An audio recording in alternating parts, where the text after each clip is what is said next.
Sanibona bafethu uvanelo. So namhlanje ngizokhuluma ngobani na? Ngizokhuluma ngoIme Okon. uIme Okon bafethu umdlali weBafana Bafana. Umdlali weBafana Bafana bafethu wala eSouth Africa. Kuneyindaba bafethu engingayithandi. Kunama comments engawathandi enziwa abalandeli bebhola la eSouth Africa regarding lo mdlali lo. Remember ke lo mdlali igama lakhe uIme Okon. Isibongo sakuphi na? Esase Nigeria, yabo. Ngokozalwa uIme Okon wazalelwa la eSouth Africa. Uma wakhe wala eSouth Africa. Ubaba wakhe washona esayingane wale eNigeria. Washona esayingane ubaba wakhe umjida, yabo. Ingaphosisiwe la ko 5 years old ubaba wakhe eshona. Khula khona la eSouth Africa, wadlala kwiGDL, yabo. Wadlala kwiGDL through the youth ranks. Wadlalela iSuperSport United, wadlala kwiDDC yeSuperSport United.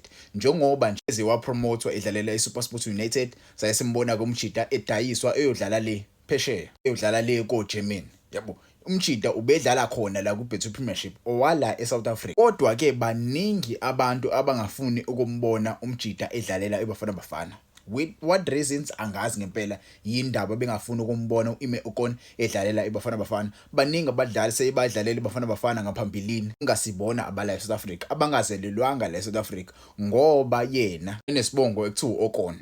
Abamthathe serious. Angiyithandi ngempela le nto bafethu ayikho right. Ezabantu abamnyama mele ngabe siya encourageana, mele ngabe siya supportana. Yabo, this is a South African, you like it or not. He is a South African. His mother is South African. Yes, he may have a Nigerian surname, but his mother is a South African. When you look at Dean Ferman, uDean Ferman wazalelwa la eSouth Africa. uDean Ferman wazalelwa la eSouth Africa kodwa ukudlala kwakhe wahamba waya le abazali bakhe abale United Kingdom, yabo. Bahamba esamncane umjida, bahamba bayohlala le ngoba ke yena umlungu uzokwazi ayidlalele iBafana Bafana, yabo. Imagine if uIme Okon wahamba wayohlala le eNigeria, yabo, uma wakhe edlala owala eSouth Africa. Imagine iOutreach ibizoba khona. Kodwa ke cha akakwenzanga lokho. Wakhulela khona la eSouth Africa, wadlala kuma youth ranks akhona la eSouth Africa, wadlala kuyona iBetway Premiership yakhona la eSouth Africa. Angifuni nje uzokukhuluma ngalo mjida lo, angifuni ukukhuluma ngaye, yabona lo.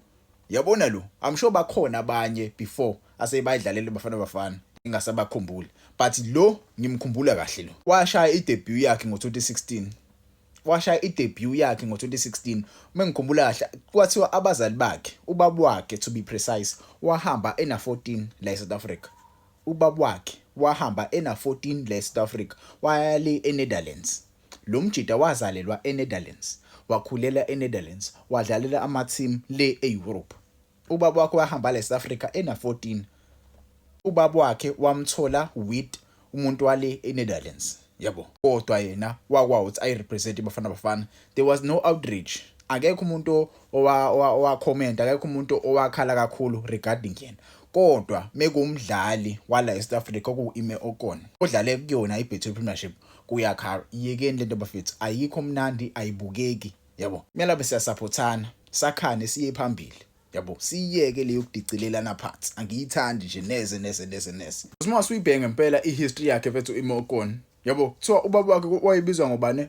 ngoBullet Christopher Okon. Uma wakhe kubani? kuMaria Mapula Mautlwa. Mase ukuthi ke ibackground yakhe umjida wakhulela la eSouth Africa, yabo. Wakhulela la eSouth Africa, wadlala iSuperSport, represent iBafana Bafana. Wathi ke esesuka lapho hamba wale phesheya. Ubhuti wakhe naye urepresenta iSouth Africa, but ke kwi-community yama sprinters ngeke uzubezwe bekhala kakhulu, yabo. Ubhuti wakhe uDeme Okon, yabo. Mhlawumbe abaningi abagijima bayamazi uDeme Okon, uyagijima. Ngeke uzuyizwe i-community yabantu abalandela, yabo, isports sokugijima bekhala bethi why umjida ebizwa Okon. Cha, yithina nje esilandela ibhola. Iyekeni lento bafethu, yabo, iyekeni lento, ayikho mnandi. But ke sengezwe ngani ema comments, how do you feel regarding uIme Okon bafethu?